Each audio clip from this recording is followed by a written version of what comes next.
La Bible, ce livre qui a traversé 20 siècles, ce livre traduit dans plus de 3000 langues, ce livre qui a influencé des rois, des empires, des millions de vies. Mais aujourd'hui, une question demeure brûlante. Peut-on vraiment lui faire confiance? Ou est-ce juste une compilation de légendes, de mythes, de traditions humaines?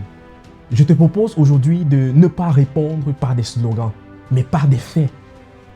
Premièrement, parlons du texte lui-même.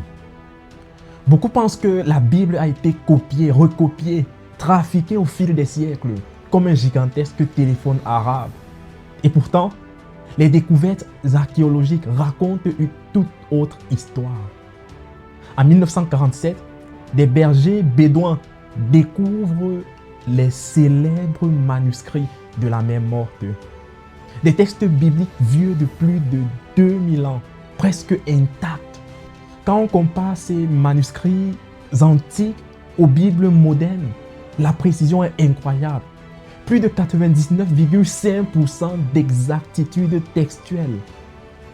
Pas de perte du message, pas de transformation du contenu, une fidélité de transmission sans équivalent dans toute l'histoire littéraire humaine. Vous trouvez normal que des écrits de plus de 2000 ans aient traversé le temps sans être corrompus?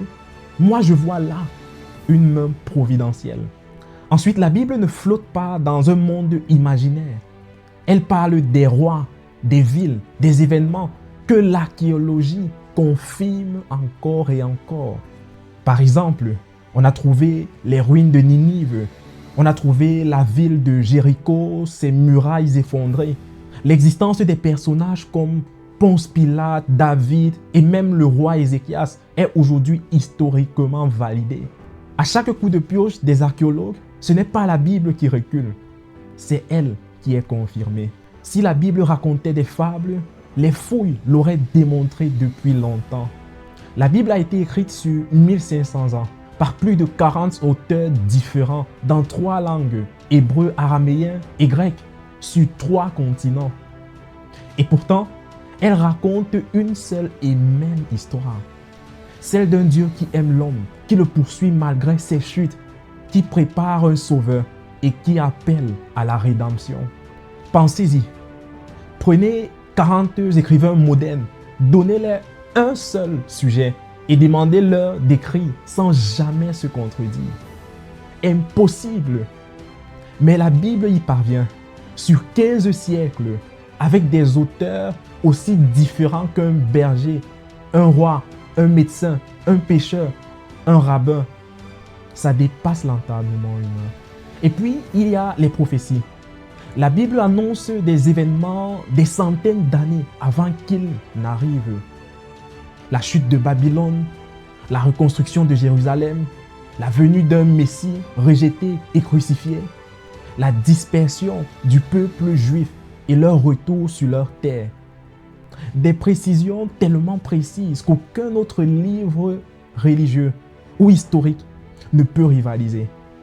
Croire que tout cela est du hasard demande beaucoup de foi. Si la Bible est fiable historiquement, textuellement, prophétiquement, alors ce qu'elle dit sur nous, sur Dieu, sur l'éternité est aussi digne de confiance. Et là, ça ne devient plus juste une question de curiosité intellectuelle, mais ça devient une question de vie et de mort. Alors, est-ce que la Bible est fiable? Les faits sont clairs, les preuves sont solides, mais au final, la vraie question est, vas-tu lui faire confiance? Pas seulement comme un livre intéressant, mais comme la lettre d'amour d'un Dieu qui te cherche. La Bible n'est pas là pour t'écraser de règles, elle est là pour te révéler un sauveur. Et ce sauveur, il s'appelle Jésus. Il t'attend. Et sa parole, elle est digne de confiance. Si vous avez des questions difficiles que vous vous posez sur la foi, sur la science, sur l'univers, alors abonnez-vous à cette chaîne et mettez en commentaire ces questions-là. Je vous répondrai dans la prochaine vidéo.